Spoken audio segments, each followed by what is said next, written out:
because UNC Charlotte is a microcosm of the world that we want to be a part of. If we look at UNC Charlotte, we can see all types of people that we like or dislike. And we think somehow that when we leave those folks behind that we dislike, we're not going to find them in grad school. We're not going to find them at a part-time or full-time job. They're not going to be a part of our neighborhood. Those same personalities are throughout the entire world. So you got to learn how to deal with people where they are while you're there. And build the character and the strength as you mature to work beyond the low maintenance to a fully functioning body and mind. Still talking about violence. Here's something we really got to go after. Because again, we cannot start at 1955 and not realize that a pattern of slavery based on race or how someone looks had been in place in America since 1619 and in the West since 1555. A people who are in a lower position within a society tend to better themselves by further debasing those beneath themselves. A people in a lower position within a society tend to better themselves, at least they feel better, by further debasing those beneath themselves. It is not a secret that the white overseers that were on the plantations in the South were actually typically of Scotch and Irish descent. And in the pecking order of Europe, the lowest of the totem pole were the Scotch and the Irish. History majors may already know this. So it was to their benefit to be put in position to be over the slaves because they say, I may be Irish, I may be Scotch, but you know what? I'm not black. You know what? I'm not a Negro. And you put that person in position and he feels comfortable or she feels comfortable debasing someone over physical characteristics. So some of the most vehement beatings, some of the most wretched hangings, some of the most bloody treatment was not at the hands of the slave owner, but rather the slave master. And I will offer to you today in America, we're still closer in relationship as a people to those who would be of Scotch-Irish descent at the base bottom level that most of us occupy than we would be with those who are part of the corporate constructs that run America. Let's look at it like this. If you want to look at how the plantation worked, you had the big boss, you had the middle boss, the overseer, and you had the slave. The same holds true in many cases in America today. You may call the boss Bank of America. You may call the bank the boss Ken Lewis. You may call the bank the boss some other name, but the idea still stays the same. You have people who are so far removed from the daily drudgery of the violence that goes on, they can't even determine for you or actually talk to you with any sense about what violence really is. So they make snap judgments. And they determine that by virtue of what they see on television or through the media, that all blacks are bad, all people of color are prone to violence or gang activity. And they still pit people against people and idea against idea. But this kind of ideology goes back to the very foundation of the country. Now, some of you have already heard about the Willie Lynch letter that was first introduced to the public scene in 1995, the Million Man March. The Willie Lynch letter basically spoke of how to keep someone torn apart by simply pointing out the differences. So you pit the old against the young, the rich against the poor, the North against the South, the East against the West, which at that time was playing out as on the national stage as a Tupac or Biggie issue.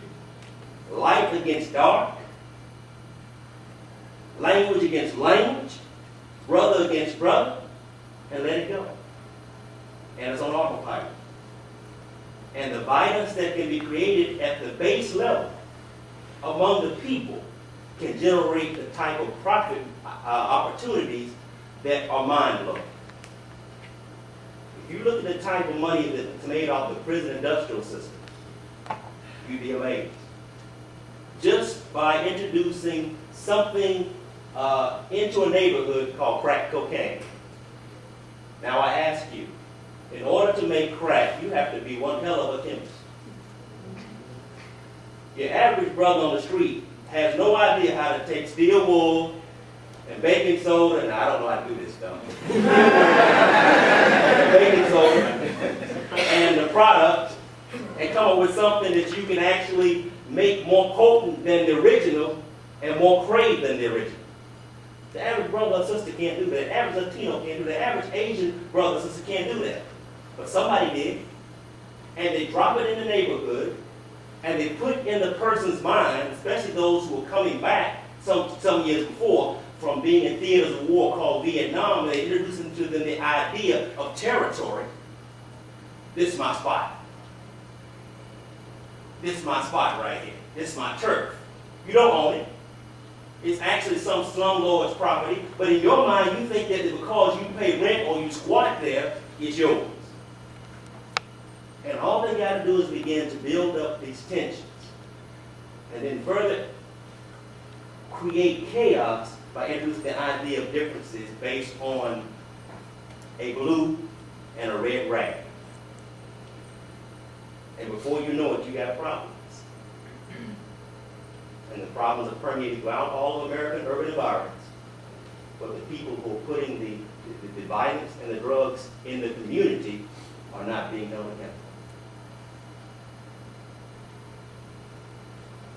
From all of this, we have a crucible in which all the elements are commingling, and they produce a racial, social, religious intolerance, and violence becomes accepted behavior. Now, that's the backstory. Let's move quickly to Emmett Till and to Sean Bell. We could have picked out a number of individuals to speak about, but this 50-year period gives us enough frame of reference. For those that don't know, Emmett Till was a 14-year-old visitor to Mississippi who was murdered because he participated in a dare or a prank.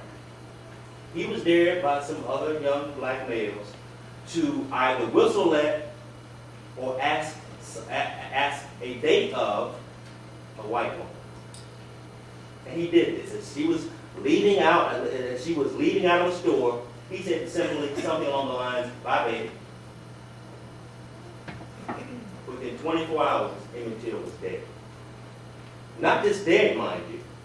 He was beaten, his eyes gouged out, shot in the head, his body was wrapped in barbed wire, he was attached to a 70-pound cotton gin, and his body was thrown off into the Tallahatchie River. A jury acquitted two white males, two half-brothers, Roy Brandt and J.W. Miller, of the murder. In 2006, Sean Bell, a 23-year-old, was killed in a volley of police fire. 50 bullets were fired at the car he was in.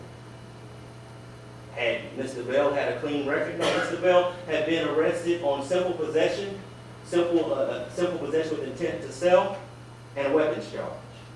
But in no way did Sean Bell deserve to die in a hail of bullets from police officers. Conflicting reports say that the police never identified themselves as police, but they still took action. Now, in the case of Emmett Till, I said the race because it mattered.